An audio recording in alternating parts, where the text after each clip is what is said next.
Good morning. I think we're live. How's it going, everybody? My name is Andrea Oram, and we're going to talk today about your students aren't matching pitch. Watch this. All right. So, welcome if you are new. If you have been around here a while, awesome. Welcome to you too. I thought for fun we would say in the comments when you pop in, let me know where you're from and what the temperature is today. So I am here in Minnesota in the Twin Cities, and it is 29 degrees. So pretty balmy as far as Minnesota winters go. But if you are coming from somewhere else and it is much warmer, let me know. I want to be jealous of you.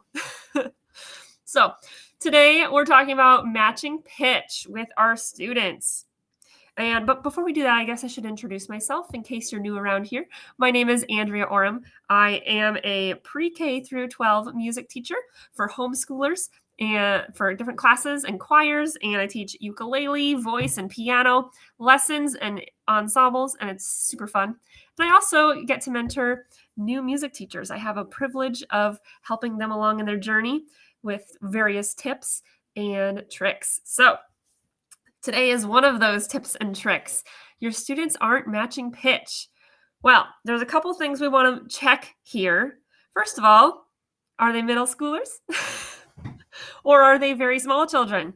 If they are middle schoolers or very small children, that is an added layer of challenge for you and for them because their voice is at a place where either they haven't explored it very much yet or their voice is changing.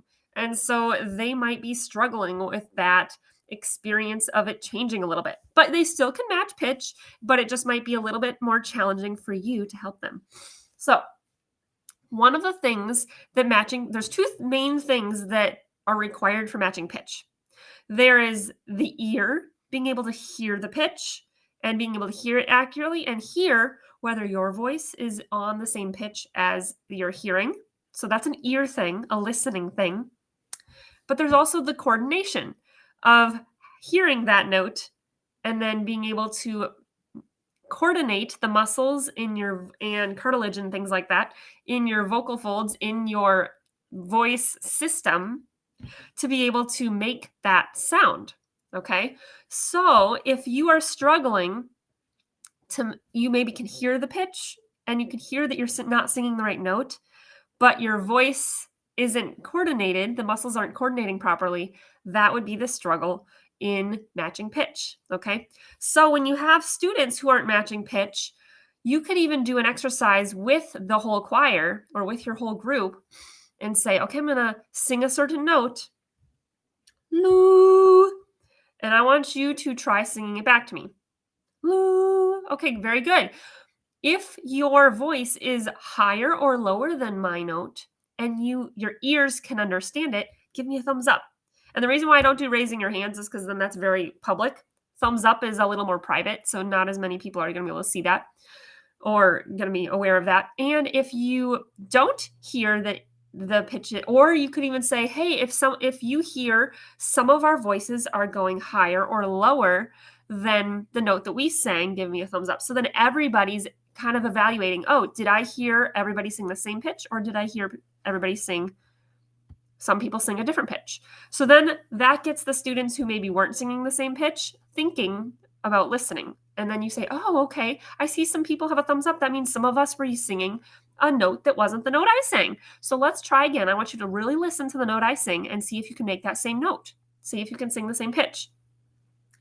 Loo, loo. And if you have a student that's going loo, then clearly you're not going to have singing in tune, right? But then you're able to better tell if some of them just weren't listening or aren't able to hear the pitch, or if some of them, or if they can't coordinate it. If you notice that a student is not singing the right pitch, but they gave you a thumbs up and they were able to hear that the pitch wasn't the same, then you're knowing that it's more of a coordination issue. So then you can determine whether, okay, it's something that we just need to work on coordinating the muscles and things, or if we need to work on the ear training. And as a whole group, you can work on both of these skills with students. I talk about that in various trainings In the Music Lover to Music Teacher group, I also have some coaching that I have worked with various people on, troubleshooting specific situations for their students. So there's lots of different ways that you can do that, but this is one short example of kind of a diagnostic example and figuring that out. If you're working with a student and it is a coordination issue, sirens are really, really helpful. Just doing lots of highs and lows and accessing their voice. Also, this is my last main tip that has to do with matching pitch. What instrument or pitch, what timbre of pitch are they trying to match to? Are you trying to have them match to a piano? Are you trying to have them match pitch to a voice?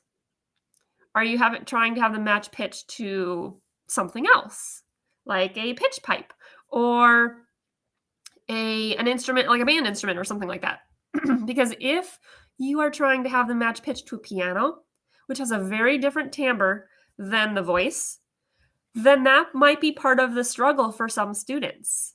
Okay. So if you can vocally model what you want them to do, or if it's boys and you have a good boy vocal model, you could have that boy model and then the rest of the boys echo or follow the model, because they're able to then hear the pitch differently because of the timbre and the quality of the voice, of the quality of the pitch, really. But it's a different instrument. Voice is a different instrument than piano or than pitch pipes and other things. And so sometimes changing the timbre to something that's similar to their own voice can really help them hear the pitch better and being able to figure out the coordination without even really talking about it. So, does that make sense? Let me know in the comments if you're like, oh, light bulb, try not to use the piano, try to use the voice first. Of course, you can teach them to match pitch to a piano, and a lot of students can without teaching, without instruction or working on that skill. But you can actually teach them, okay, see this pitch that we're singing? This is the same pitch as the piano. It's going to sound different because it's a different instrument, but it's the same pitch. And so you can kind of train their ear to match pitch to a piano too, which is really helpful in a choral setting or something like that. But you maybe don't need to do that for early childhood music or general music. You might not have to do it that way. You might just be able to use your voice and use student models. So let me know in the comments if you had any light bulb moments or what your favorite part about learning to help students match pitches. And if you are in the group, in the Music Lover to Music Teacher group, you should check out the guide section because there's a couple other trainings about matching pitch and helping students to match pitch in there in the guide section. So you can go check that out. If you're not in the group already, there's a link in the description of this video. So go check that out. See if you're interested in that and you want to see those trainings, go for it. And if not, no big deal. But I hope you have a great rest of your day. I am going to go get ready for some teaching today. So I will catch you again tomorrow morning. Bye for now.